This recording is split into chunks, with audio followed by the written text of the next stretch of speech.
నమ్ము ప్రియ దేవుని బిడ్డ, దేవుడు నీకు ఏది అనుగ్రహిస్తే అది నీకు మంచిది. Praise the Lord. కొన్నిసార్లు మన దుష్టత్వాన్ని బట్టి, మన మూర్ఖత్వాన్ని బట్టి, మన ఆలోచనలు బట్టి నాకు ఇదైతే మంచిది, అదైతే బాగుంటుంది, అలా అయితే బాగుంటుందని మనకు మనంగా ఆలోచన చేసేసుకుంటూ ఉంటాం. మనకు మనంగా కోరుకుని అవి దక్కనప్పుడు డిసప్పాయింట్ అవుతుంటాం, నిరుత్సాహం చెందుతుంటాం. కానీ బైబిల్ సెలవిస్తూ ఉంది, దేవుడు నీకు ఏది అనుగ్రహిస్తే అది నీకు మంచిది. Just receive it by faith, just receive it with gratitude. కృతజ్ఞతాపూర్వకంగా దేవునికి బహుమానాన్ని నువ్వు రిసీవ్ చేసుకో. ప్రభు నీ జీవితంలో మేలు చేస్తాడు. 92వ కీర్తనలో చక్కని మాట ఉంటుంది, యెహోవాను స్తుతించుట మంచిది అని. దేవుడు సమస్తాన్ని మంచిగా చేశాడు కనుక మన జీవితాల్లో ఆయన స్తుతించడం ఎప్పుడు మర్చిపోకూడదు. స్తుతించుట అనేది క్రైస్తవ జీవితంలో ఒక ఇంటిగ్రల్ పార్ట్. అది క్రైస్తవ జీవితంలో ఇమిడిపోయిన అనుభవం. స్తుతి లేని క్రైస్తవుని మనం ఊహించలేం.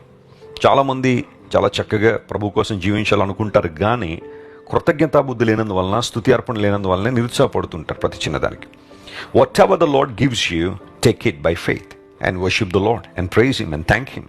దేవుడు నీకు ఇచ్చిన వాటిని బట్టి దేవుని స్తుతించు, ఆరాధించు. ప్రభు నీ జీవితంలో ఏది చేసినా నీకు మంచి చేస్తాడు. ఎందుకంటే నువ్వు ఆయన బిడ్డవు గనుక, ఆయన స్వాస్థ్యం గనుక. తన అరచేతుల్లో నేను చెక్కుకున్న దేవుడు నీ ప్రాకారాలను ఎప్పుడు ఆయన గమనిస్తూనే ఉన్నాడు. ఆయన కనుదృష్టిలో నువ్వు ఉన్నావు. నేను చూస్తున్న దేవుడు, నేను బలపరిచే దేవుడు.